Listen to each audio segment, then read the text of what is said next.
сәлеметсіздер ме, құрметті әріптестер. Бүгін біз бейнероликте педагогикалық процестегі маңызды тақырыптардың бірін талдаймыз. Тақырыбы: білім стандарты, оқу жоспары, оқу бағдарламасы. Оқу жоспары оқу пәндерінің құрамын, әрбір сынып және пән бойынша апталық сағат санын анықтайтын мемлекеттік құжат. Оқу жоспары негізінде мектепте құрастырылатын құжат сабақ кестесі. Оқу жоспарында инварианттық немесе мемлекеттік және вариативтік бөліктер белгіленген. Мемлекеттік бөліктегі оқу пәндерін білім беретін ұйымдардың барлығы оқытуға міндетті.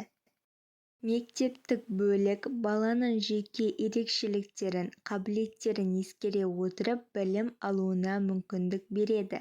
Ол таңдалмалы пәндер немесе элективті, факультатив курстарынан құралады.